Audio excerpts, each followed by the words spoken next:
بسم اللہ الرحمن الرحیم۔ السلام علیکم ورحمۃ اللہ وبرکاتہ۔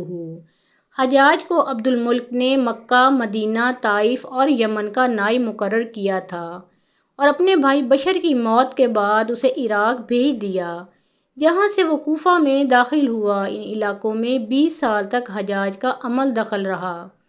اس نے کوفے میں بیٹھ کر زبردست فتوحات حاصل کیں۔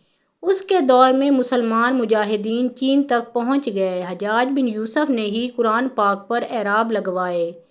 اللہ تعالیٰ نے اسے بڑی فصاحت و بلاغت اور شجاعت سے نوازا تھا۔ حجاج حافظ قرآن تھا، شراب نوشی اور بدکاری سے بچتا تھا۔ وہ جہاد کا دھنی اور فتوحات کا حریص تھا، مگر اس کی تمام تر اچھائیوں پر اس کی ایک برائی نے پردہ ڈال دیا تھا، اور وہ برائی تھی سعید بن جبیر کا ناحق قتل۔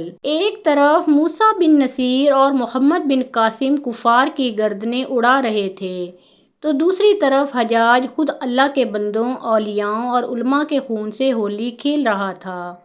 حجاج نے کم و بیش 1,20,000 انسانوں کو قتل کیا۔ اس کے جیل خانوں میں ایک دن میں 80,000 قیدی ایک وقت میں موجود ہوتے، جن میں سے 30,000 عورتیں تھیں۔ اس نے جو آخری قتل کیا وہ عظیم تابعی اور زاہد و پارسا انسان حضرت سعید بن جبیر رضی اللہ تعالیٰ عنہ کا تھا۔ انہیں قتل کرنے کے بعد حجاج پر وحشت سوار ہو گئی، وہ نفسیاتی مریض بن گیا تھا۔ حجاج جب بھی سوتا، حضرت سعید بن جبیر رضی اللہ تعالیٰ عنہ اس کے خواب میں آ کر اس کا دامن پکڑ کر کہتے کہ اے دشمن خدا، تو نے مجھے کیوں قتل کیا؟ میں نے تیرا کیا بگاڑا تھا؟ اس کے ساتھ حجاج کو وہ بیماری لگ گئی جسے زمہریری کہا جاتا ہے۔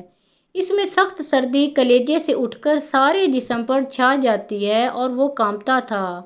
آگ سے بھری انگیٹھیاں اس کے پاس لائی جاتی تھیں اور اس قدر قریب رکھ دی جاتی تھیں کہ اس کی کھال جل جاتی تھی، مگر اسے احساس تک نہیں ہوتا تھا۔ حکیموں کو دکھانے پر انہوں نے بتایا کہ پیٹ میں سرد ہے۔ ایک طبیب نے گوشت کا ٹکڑا لیا اور اسے دھاگے کے ساتھ باندھ کر حجاج کے حلق میں اتار دیا۔ تھوڑی دیر بعد دھاگے کو کھینچا تو اس گوشت کے ٹکڑے کے ساتھ بہت ہی عجیب نسل کے کیڑے لگے ہوئے تھے۔ ان سے اتنی بدبو آ رہی تھی کہ جو پورے 1 مربع میل کے فاصلے پر پھیل گئی۔ درباری اٹھ کر بھاگ گئے۔ حکیم بھی بھاگنے لگا تو حجاج بولا، تم کہاں جاتے ہو؟ حکیم بولا، تیری بیماری زمینی نہیں ہے، آسمانی ہے، اللہ تعالیٰ سے پناہ مانگ۔ حجاج جب ہر طرح کی تدبیروں سے مایوس ہو گیا تو اس نے حضرت حسن بصری رحمۃ اللہ علیہ کو بلوایا اور ان سے دعا کی درخواست کی۔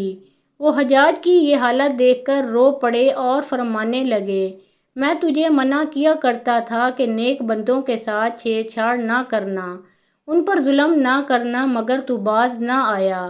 بیان کیا جاتا ہے کہ حضرت سعید بن جبیر رضی اللہ تعالیٰ عنہ کی وفات کے 40 دن کے بعد حجاج کی بھی موت ہو گئی تھی۔